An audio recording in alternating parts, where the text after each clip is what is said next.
तो students learn by law academy में आप सभी का एक बार फिर स्वागत है। मैं आपका दोस्त जीवन। आप सभी के लिए मैं आज लेके आया हूँ एक नया topic, proposal and promise including communication of proposal, acceptance, communication of revocation of proposal and acceptation.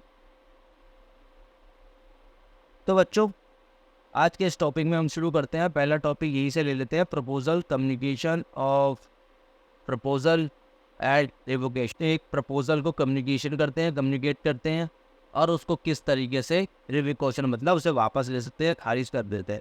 तो हम सभी जानते हैं कि ऑफर और प्रपोजल दोनों एक ही चीज़ है। तो याद रखना बच्चों, कहीं पे ऑफर लिखा रहता है, कहीं पे प्रपोजल लिखा रहता है, लेकिन दोनों ही सेम है। तो as per the section 2A Indian contract act 1872 क्या कहता है कि ऑफर और proposal same. According to section 2H an agreement enforceable by a law is a contract. हम सभी जानते हैं कि जो एग्रीमेंट कानून के थ्रू चलता है, इन लॉ के थ्रू चलता है, उसे हम कॉन्ट्रैक्ट कह सकते हैं। An agreement is made through offer from one party and acceptance of other party. कहने का मतलब इसमें यह हुआ कि जब हम इधर से एक पार्टी जब ऑफर करती है और जब दूसरी पार्टी के द्वारा उसको एक्सेप्ट कर लिया जाता है, तो हम कहते हैं कि कॉन्ट्रैक्ट या एग्रीमेंट हुआ। ठीक है। अब हम जान लेते हैं कि हमारे लिए ऑफर क्यों ज़रूरी है। कि offer is a very initial formation of contract. Without offer agreement can not be made. बिना के कॉन्ट्रैक्ट बन ही नहीं सकता। इसीलिए contract there must be agreement, but for agreement there must be offer. कहने का मतलब ये है बच्चों कि कॉन्ट्रैक्ट के लिए एग्रीमेंट होना बहुत ज़रूरी है, लेकिन एक एग्रीमेंट के लिए एक ऑफर होना, में ऑफर होना बहुत ज़रूरी है।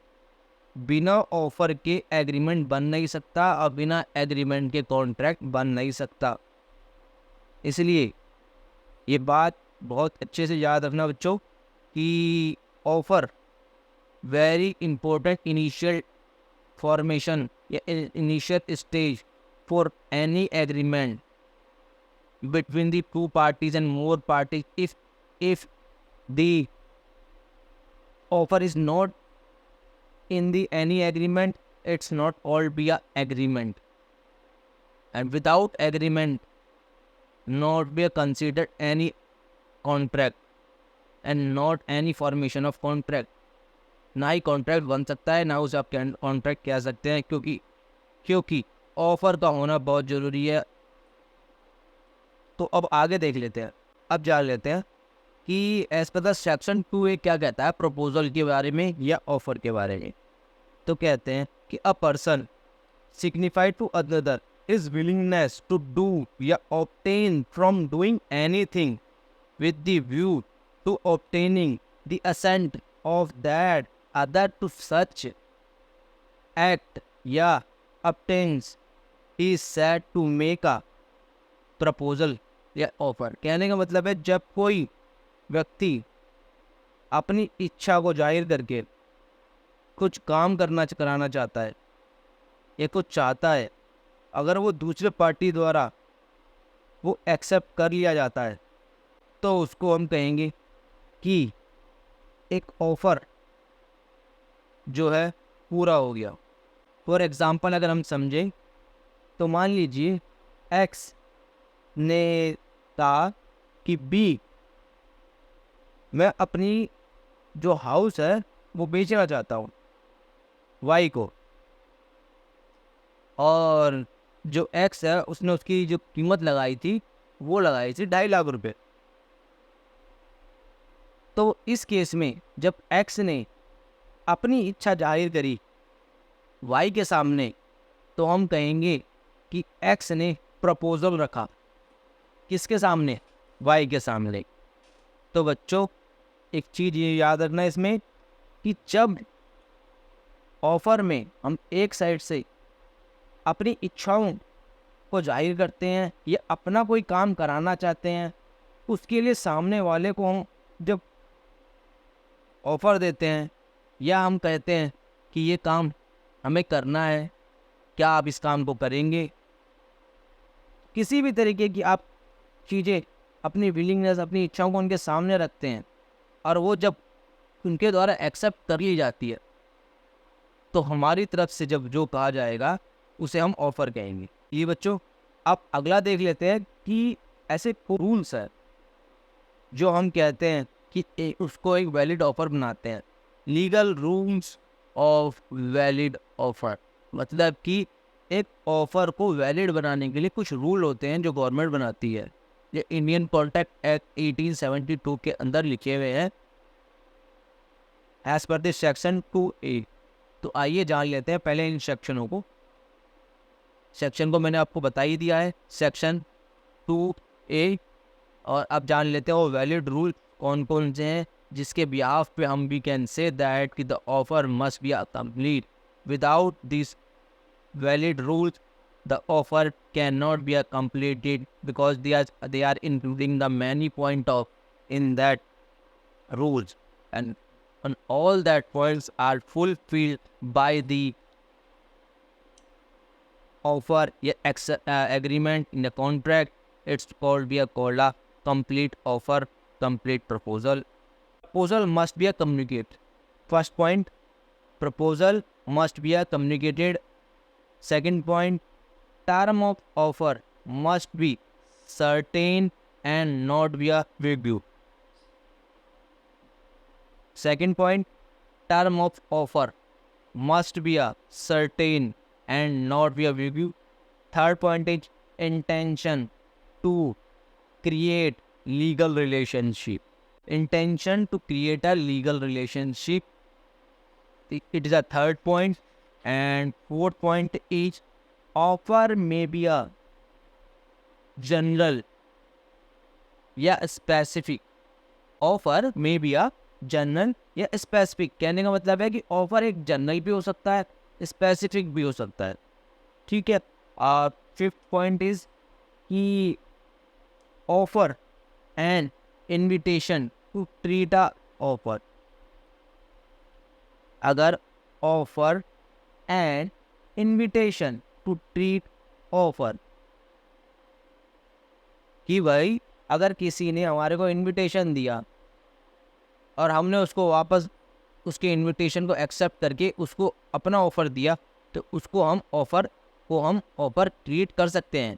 क्योंकि अगर के मान लीजिए वाई ने मेरे एक्स से कहा कि मैं आपकी कार को ख़रीदना चाहता हूँ और आपके मन में अपने कार को बेचने की इच्छा थी पहले से, तो आपने अगर वाई की बात को एक्सेप्ट कर लिया तो इट्स कॉल्ड अ ऑफर। हम इसे ऑफर भी कह सकते हैं। क्वेश्चन ऑफ ऑफर और प्रपोजल। अब हम जान लेते हैं कि किसी ऑफर या प्रपोजल को रिवोक मतलब किस तरीके से वापस लेते हैं। रिवोक का मतलब एक सिंपल मीनिंग में कहा जाए तो कैंसिलेशन ऑफ ऑफर। आपने कोई ऑफर दिया और उसके बाद उसे ख़त्म कर दिया तो उसे कैंसिलेशन ऑफर कहेंगे। तो अब जान लेते हैं कि इसको रिवोकेशन ऑफ ऑफर को कैसे किस तरीके से डिस्क्राइब करते हैं। लेते हैं बच्चों, रिवोकेशन ऑफ ऑफर का मतलब क्या होता है। Revocation of an offer means withdrawing या cancellation any offer before it accepted. अगर किसी ऑफर को एक्सेप्ट करने से पहले उसे वापस ले लिया जाए या उसको खारिज कर दिया जाए तो हम उस कहेंगे कि this offer is cancelled, revoked, revocation of offer.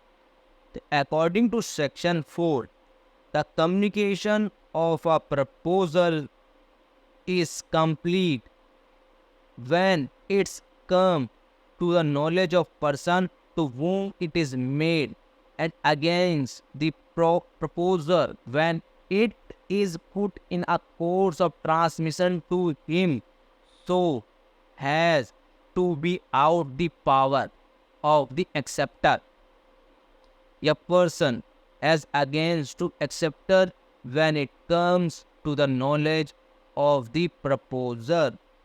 मतलब अगर छोटे शब्दों में बताऊं तो मैं आपको कि अगर सामने वाले को उसके एक्सेप्ट करने से पहले अगर आप अपने ऑफ़र को कैंसिल कर देते हैं या उसे वापस ले लेते हैं तो उसको रिवोकेशन ऑफ ऑफ़र कहते हैं।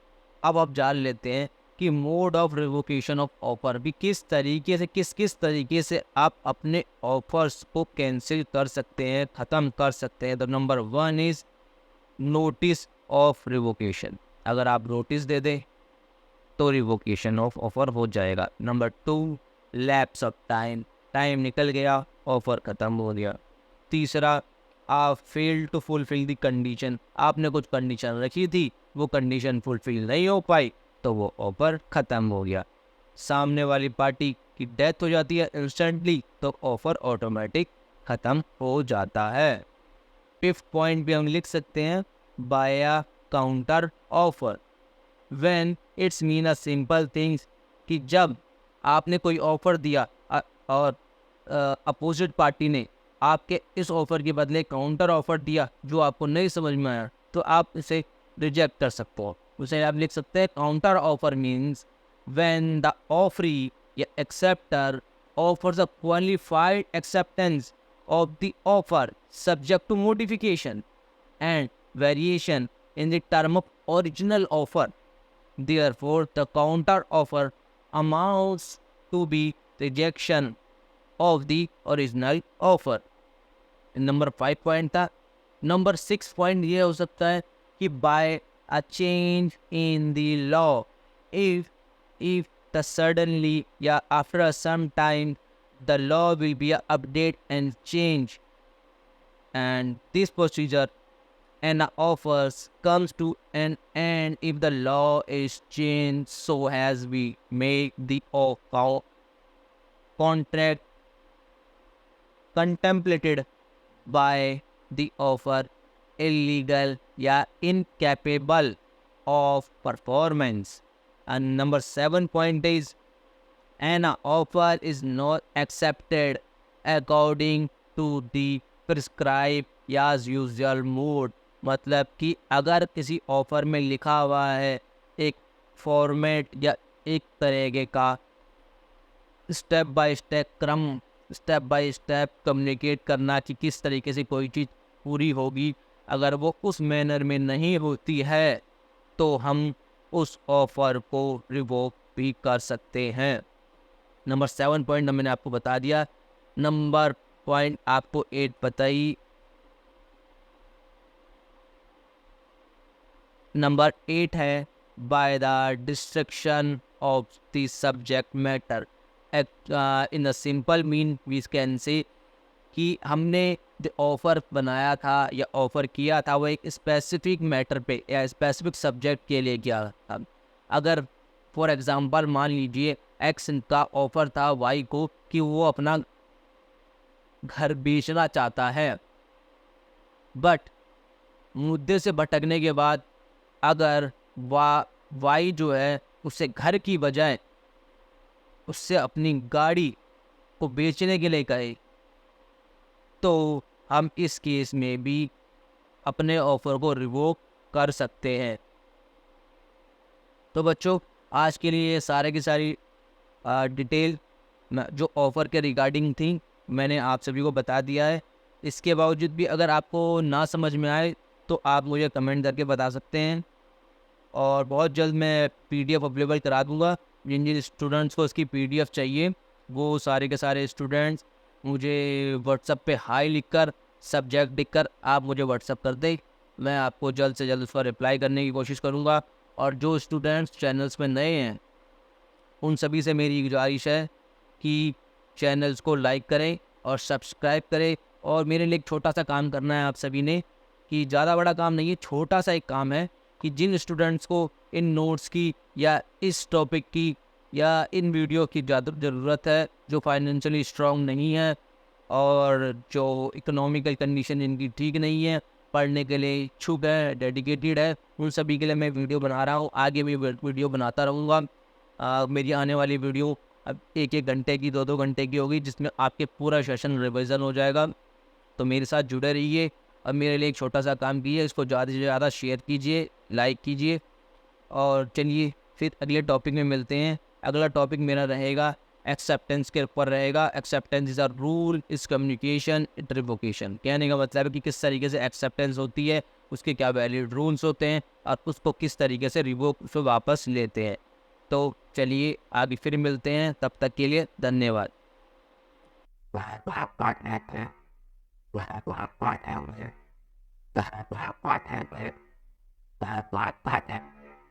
स्टूडेंट्स, एक मोस्ट इंपॉर्टेंट अनाउंसमेंट, जो स्टूडेंट्स या आपके भाई या सिस्टर ज्यादा कोई एलएलबी की तैयारी कर रहे हैं चौधरी चरण सिंह यूनिवर्सिटी के, तो चौधरी चरण सिंह यूनिवर्सिटी का पूरा सिलेबस अपना यूट्यूब पे हम अवेलेबल करा रहे हैं, जो फ्री ऑफ कॉस्ट पढ़ सकते हैं। वहाँ से अपना आधा यूपीएससी की प्रिपरेशन भी कर सकते हैं। जो स्टूडेंट्स अपना एलएलबी क्लियर के एग्जाम की तैयारी कर रहे हैं, उन सभी के स्टूडेंट्स के लिए भी बहुत अच्छा मौका है कि हमारे यूट्यूब चैनल पे आप सभी को एलएलबी की तैयारी की पूरी फैसिलिटी मिल रही है। तो हमसे जुड़े रहिए, और जुड़े रहने के लिए आपको व्हाट्सएप पे नंबर दिख रहा होगा 837508